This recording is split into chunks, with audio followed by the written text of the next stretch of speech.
Girl, it's almost 12 a.m. and I'm here still trying to record this, and tomorrow I have classes, so yes. Mm. Every end is a new start, but we tend to forget about it while we are crossing the pain.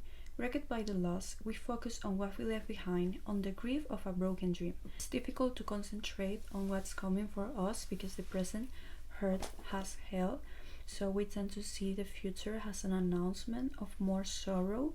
I read this quote in the book The Artist's Way by Julia Cameron. This book.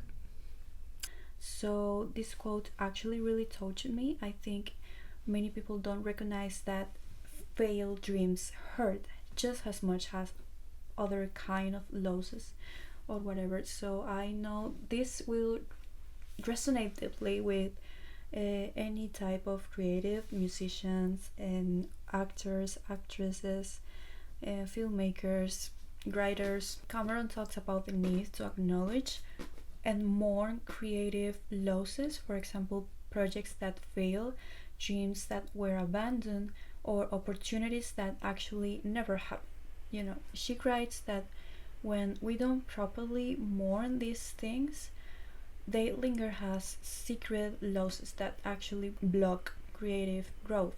So basically, unresolved grief, whether from personal loss, past creative rejection, or unfulfilled potential, can stifle creativity. When I reached this part, I knew I had to say something about it. I knew I had to address it.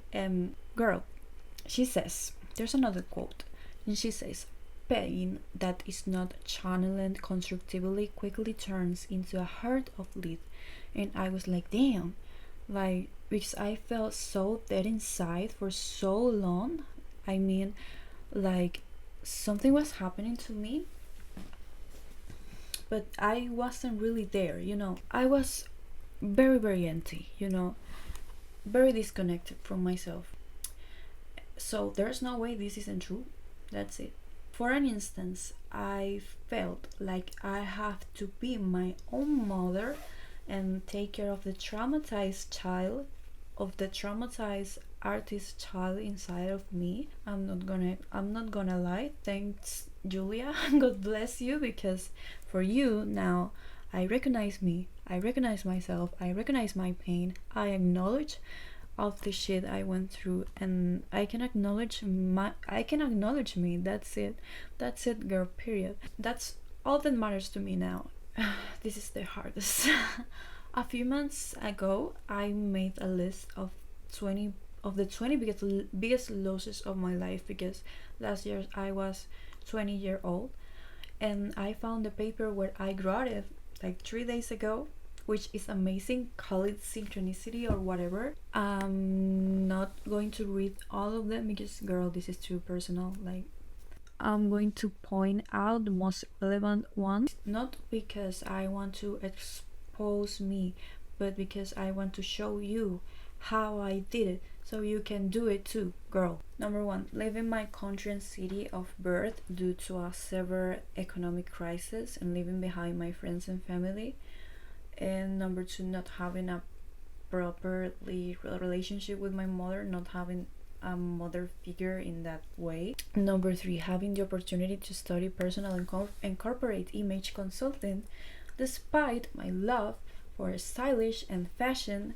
The teachers and classmates were so fucking hard on me, and in fashion school it was so difficult, which led me to abandon it. Number four, stopping my singing classes in 2023 due to depression. Number five, the death of my friend and dog Toby.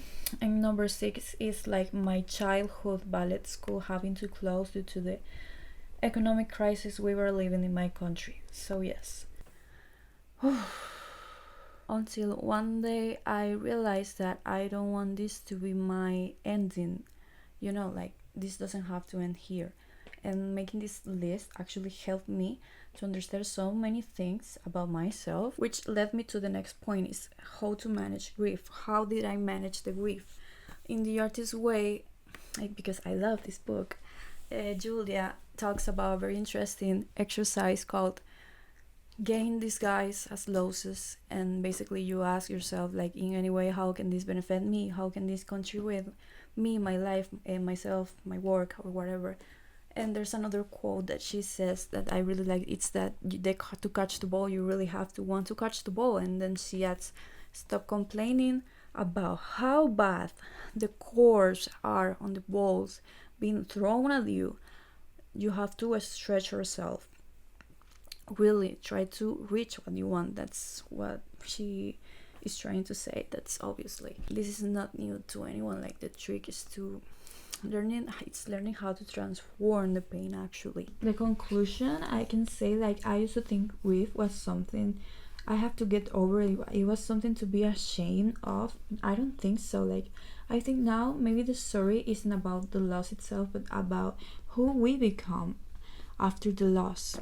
I'm still reaching that part. So if you're watching this and something here feels familiar for you and you don't have to understand it all today, but I appreciate you to listen to me talking about grief, and I really hope this resonates with you in any way. I only know that naming what I lost changed the way it waits inside me, you know. Maybe grief doesn't disappear, maybe it just asked to be told differently. But for now, it is enough for me. So thank you.